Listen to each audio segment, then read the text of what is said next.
Praise the Lord everyone. இந்த video வாயிலாக கர்த்தர் என்னுடைய வாழ்க்கையில செய்த நன்மைகள், கர்த்தர் என்னுடைய வாழ்க்கையில கொண்டு வந்த மாறுதல்கள், அந்த மாறுதலுக்கான காரணம் என்னவென்று உங்களோடு பகிர்ந்து கொள்வதில் நான் கர்த்தருக்கு நன்றி சொல்கிறேன். கர்த்தருடைய நாம மகிமைப்படுவதாக.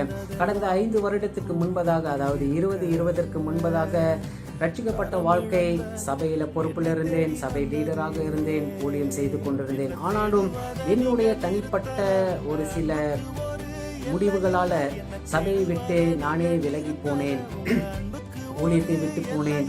அந்த லீடராக ஒரு பொறுப்பில் இருந்தாலும் அதையெல்லாம் மறந்து முழுக்க உலக பிரகாரமான வாழ்க்கை, உலக பிரகாரமான என்ஜாய்மெண்ட்ல வாழ்ந்து கொண்டிருந்தேன். தனிப்பட்ட வாழ்க்கையில ஜெபமும் இல்லை, தனிப்பட்ட வாழ்க்கையில வேத வாசிப்பும் இல்லை, சபையாரோடு தொடர்பு இல்லை, போதகரோடு தொடர்பு இல்லை. எப்படியா போய் கொண்டிருக்கிற காலங்கள், சூழ்நிலைகள்ல மறுபடியுமாக மார்ச் மாதம் 2020 தேவன் சபையாரோடு போதகரோடு தொடர்பு கொள்ள ஒரு வாய்ப்பை தந்தருளினார். அந்த வாய்ப்புக்கான காரணமும் கூட என் மனைவியோட ஜெபம், என் சபையாரோட ஜெபம், என் ஒன்வே டீமோடைய ஜெபம்.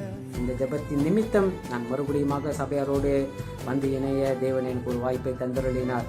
அதன் பிறகு அந்த காலங்களில் கொரோனா காலங்களாக இருந்தனால் சபை மூடப்பட்டிருந்தது. ஆனாலும் ஒன்வே திருசபையில் மார்னிங் டிவோஷன் என்று காலை 5லிருந்து 6 மணிக்கு ஜெபம் ஆரம்பிக்கப்பட்டது. அந்த ஜெபம் ஆரம்பிக்கப்பட்ட நாட்களில் அந்த ஜெபத்தில் கலந்து கொள்ள ஆரம்பித்தேன், அந்த ஜெபத்தில் ஜெபிக்க ஆரம்பித்தேன். அதன் பிறகு என்னுடைய தனிப்பட்ட வாழ்க்கையிலும் ஜெபிக்க ஆரம்பித்தேன், வேதத்தை வாசிக்க ஆரம்பித்தேன்.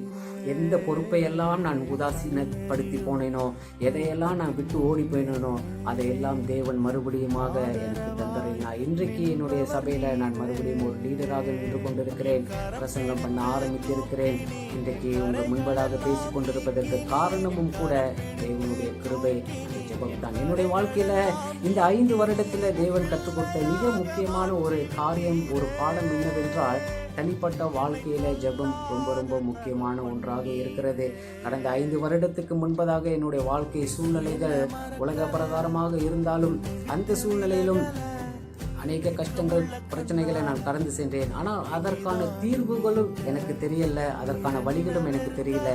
இன்றைக்கு அதை காட்டிலும் அதிகமான பிரச்சனைகள், அதிகமான எதிர்ப்புகளை நான் கடந்து சென்றாலும் தேவன் எனக்கு அதற்கான தீர்வையும் அதற்கான வழிகளையும் எனக்கு கற்றுத் தருகிறார். அதற்கு காரணம் என்னவென்றால் ஜெபம்.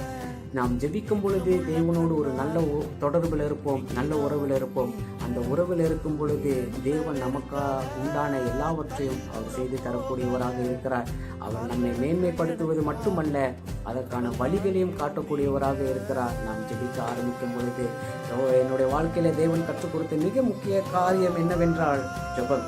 நான் அவரை விட்டு விலகி போயிருந்தாலும் அவர் என்னை விட்டு விலகவில்லை, அவர் என்னை கைவிடவும் இல்லை, மறுபடியுமாக என்னை கொண்டு வந்து சேர்த்தார். எதையெல்லாம் நான் விட்டு ஓடினேனோ அதையெல்லாம் மறுபடியும் எனக்கு தேவன் தந்திருக்கிற காரணம் என்னவென்றால் அந்த ஜெபம்.